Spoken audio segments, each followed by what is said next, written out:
हम कैलकटा से बिलोंग करते हैं और मेरे फादर जिनका एक पहले बहुत अच्छा सा छोटा सा बिज़नेस था, जहाँ वो डे टू डे लाइफ के सामान का जनरल स्टोर था, जो बाद में चलकर उनके मेहनत और उनकी ईमानदारी के कारण जनरल स्टोर के अलावा हमारे अप्लायंसेस का भी एक शॉप हो गया।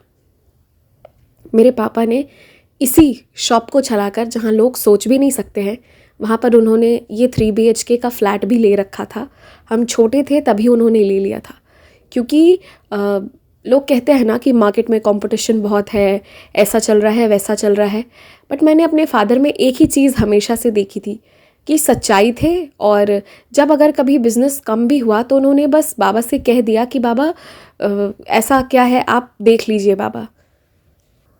और शायद मेरे डैड इतना मानते थे ना बाबा को कि उनके चक्कर में हम लोगों ने बाबा की भक्ति करनी शुरू कर दी थी।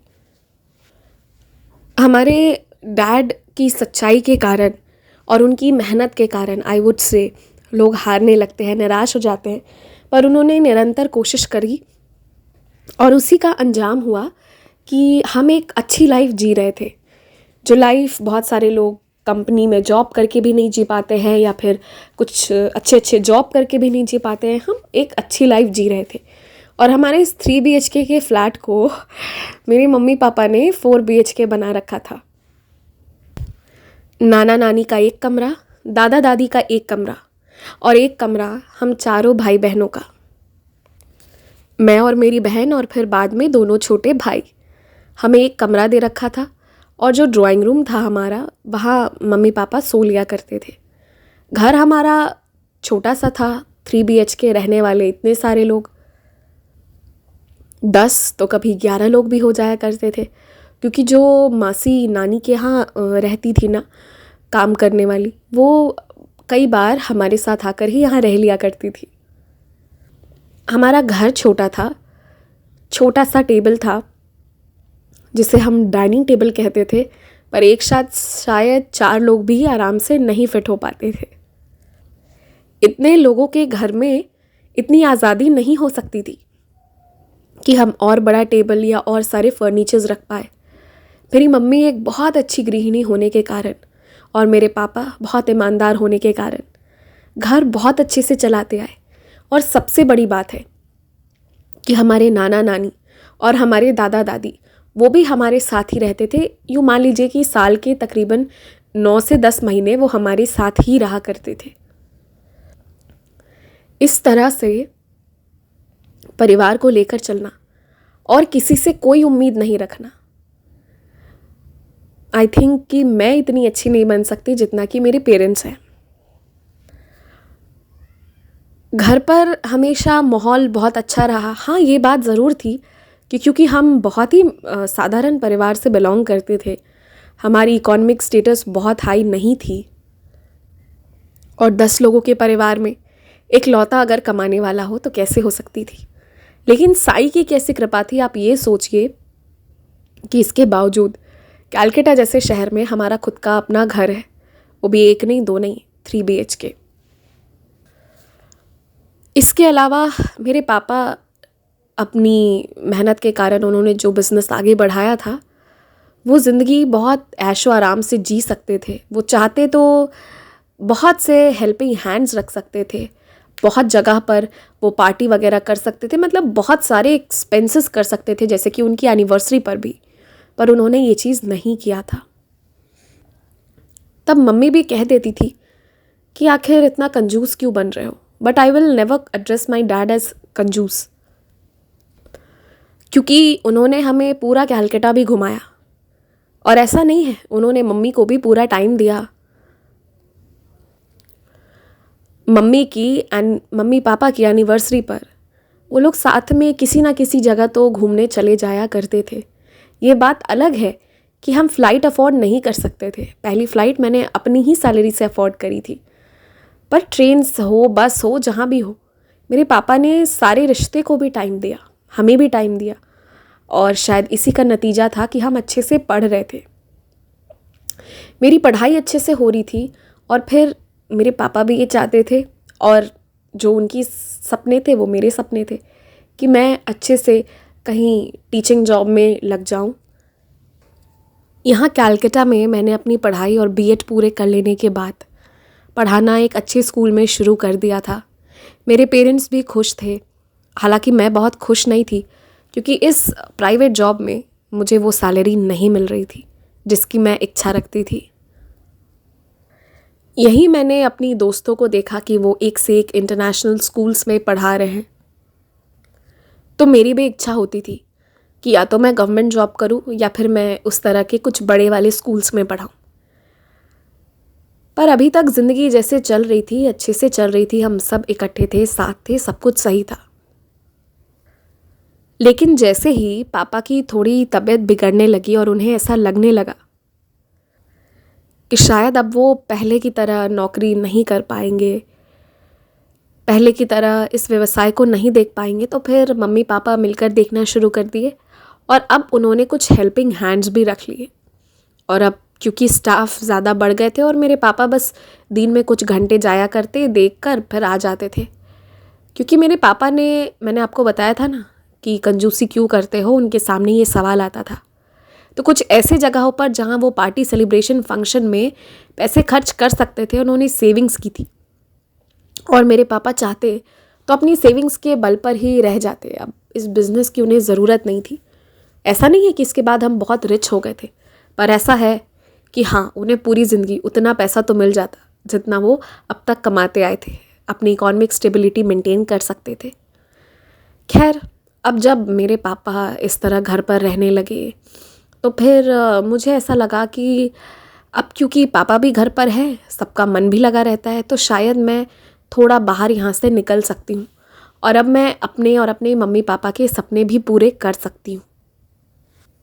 क्योंकि यहाँ कैलकाटा में अच्छे स्कूल्स में मेरा हो नहीं पा रहा था और मुझे ये चाहिए था कि हाँ, मैं बहुत अच्छा कुछ करूँ और हम सब का ये सपना था कि हम और भी दूसरे किसी अच्छी जगह पर जाए, आगे बढ़े, ताकि ज़िंदगी को एक नई दिशा मिले।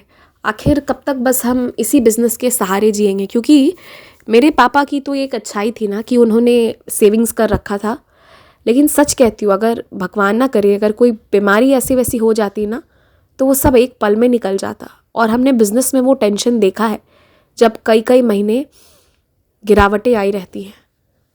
उसमें भी घर को वैसे ही चलाना होता है जैसे कि तरक्की के समय चलता है।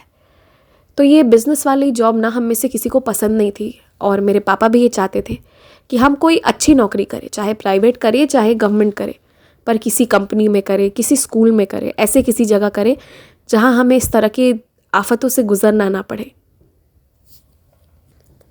और इन सब के बाद मैं चल पड़ी मुंबई। कहते हैं कि मुंबई महानगरी है, वहाँ एक से एक स्कूल्स है, इंटरनेशनल स्कूल्स भी हैं, और मैंने भी तय कर लिया कि चलो मैं अब यहाँ पढ़ाऊँगी। और अब तक कैलकाटा में अच्छे स्कूल, ठीक ठाक एक स्कूल में पढ़ा रही थी, वहाँ मेरी तारीफ़ होती थी, मुझे बच्चे पसंद करते थे और कहते हैं ना कि नए नए में कॉन्फिडेंस बहुत होता है। तो मुझे इतना तो पता था कि मुंबई में बहुत अच्छी नौकरी पा लूँगी और फिर कैलकाटा से सबको मुंबई बुला लूँगी और हम सब मिलकर साथ में फिर मुंबई में जिएंगे। और मेरी जो बहन है वो भी मुंबई में पढ़ लेगी, दोनों भाई भी मुंबई में पढ़ लेंगे और हमारी ज़िंदगी अब और अपलिफ्टेड हो जाएगी। सपने तो मैंने कुछ और ही देखे थे, पर शायद किस्मत को ये भी मंजूर नहीं था। मैं मुंबई गई। पहले महीने तो क्योंकि मेरे पास इतना एक्सपेंसेस बेयर मैं कर सकती थी, मैं अपने बल पर ही आई थी, मैंने मम्मी पापा से कुछ मांगा नहीं था। तो पहला महीना तो बस मेरा यही करते करते चला गया कि कहाँ अप्लाई करूँ, कैसे करूँ और कैसे ना करूँ। बस इन्हीं चीज़ों में बस सब कुछ गुजर रहा था, जिसके बाद अचानक एक से एक झटके आने शुरू हुए। पहला महीना तो यूं ही निकल गया। दूसरा महीना अब मुझे थोड़ा थोड़ा डर लगने लगा था क्योंकि अभी रिजेक्शंस बहुत सारे होने लगे थे। वैसे मैं जहाँ रह रही थी ना, वहीं से मेरी साईं से मुलाकात हुई क्योंकि पास में एक मंदिर था, बहुत सुंदर मंदिर, जहाँ बाबा की आरती होती थी और बाबा का भजन। मानो मुझे समझ तो नहीं आता, मैं बंगाली, इंग्लिश हिंदी समझ सकती हूँ, मराठी जो मेरे की थी नहीं, मैंने कभी सुना नहीं था, लेकिन उस भजन में बहुत सुकून मिलता था और मैं प्रतिदिन उस मंदिर जाने लगी। और यहाँ पर तो लोग बाबा की बहुत गुणगान करते हैं, स्वामी समर्थ की बातें करते हैं, तो इन सब की बातें सुनकर मुझे भी विश्वास होना शुरू हो गया था और मैं इनका पूजा करना शुरू कर दी थी। 1 महीने तो मैंने पूरी रुचि से मन लगाकर बाबा का तपस्या किया, पूजा किया, पर दूसरे महीने और तीसरे महीने रिजेक्शंस मिलने के बाद ऐसा लगने लगा कि शायद अब कुछ हो नहीं पाएगा मेरा और मुझे ऐसे ही कैलकटा जाकर फिर से उसी ज़िंदगी में जीना पड़ेगा। क्योंकि ना जब से मेरे पापा थोड़े से बीमार हो गए थे और वो काम कम करना शुरू किए थे, तो हमें किसी से पैसों की सपोर्ट नहीं चाहिए थी, पर हमारे रिलेटिव्स को ऐसा लग गया कि कहीं हम उनके आगे हाथ ना फैला दें, और वो पहले ही हमसे साइड लेना शुरू कर दिए थे।